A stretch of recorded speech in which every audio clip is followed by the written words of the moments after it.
આજરોજ લોકશાહીના મહાપર્વ લોકસભા ચૂંટણી પૂર્વે ભારતીય જનતા પાર્ટીના લોકસભા 19ના ઉમેદવાર જસવંતસિંહ ભાભોરની નીકળી વિજય સંકલ્પ યાત્રા અને ઝાલોદની પાવન ધરા પર ઝાલોદ શહેરના રાજમાર્ગો ઉપર ફરી લોકસભા સામાન્ય ચૂંટણી 2024નો ગુજરાતની ચૂંટણીનો હવે પ્રચાર છેલ્લા તબક્કામાં છે, ત્યારે હવે દાહોદ જિલ્લાનું રાજકીય વાતાવરણ ગરમાયું છે, જેના ભાગરૂપે આજે દાહોદ સાંસદ જશવંતસિંહ ભાભોર દ્વારા ઝાલોદના મુવાડાથી સાંસદ યાત્રા કાઢવામાં આવી હતી।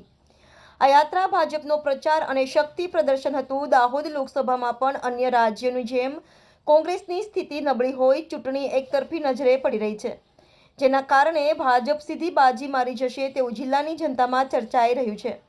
એટલે જ પ્રચારમાં પણ કોંગ્રેસની નિરસતા જોવા મળી રહી છે અને તેમાં મોટી સંખ્યામાં કાર્યકર્તાઓ જોડાયા હતા।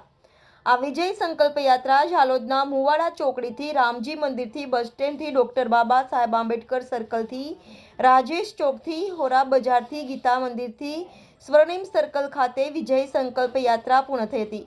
આ વિજય સંકલ્પ યાત્રામાં દાહોદના ભાજપ સાંસદના ઉમેદવાર જશવંતસિંહ ભાભોર, ઝાલોદ 130 વિધાનસભાના ધારાસભ્ય મહેશભાઈ ભુરિયા, દાહોદ જિલ્લા કોષાધ્યક્ષ પંકજભાઈ અગ્રવાલ તથા ઝાલોદ નગરમાં રહેતા ભારતીય જનતા પાર્ટીના રાષ્ટ્રીય પ્રદેશ, જિલ્લા તથા નગરના તમામ કાર્યકર્તાઓ, નગરસેવકો મોટી સંખ્યામાં ઉપસ્થિત રહ્યા હતા।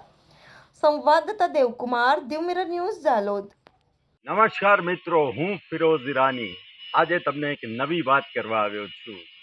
દીવ મિરર ન્યૂઝ જોતા રહો, સબસ્ક્રાઇબ કરવાનું ભૂલતા નહીં અને શેર કરવાનું પણ ભૂલતા નહીં। સત્યની સાથે જોડાતા રહો।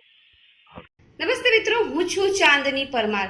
આપની મનપસંદ ચેનલ એટલે કે દીવ મિરર ન્યૂઝ ચેનલને લાઈક કરો, શેર કરો અને ફોલો કરો, અને હા, તેમાં દરરોજ તાજા સમાચાર જોવાનું ભૂલશો નહીં। દીવ મિરર ન્યૂઝ દરરોજ લાઈવ અપડેટ, ગુજરાત રાજ્ય, દેશ દુનિયાના તમામ બ્રેકિંગ સમાચારો નિહાળો દીવ મિરર ન્યૂઝ ચેનલ પર।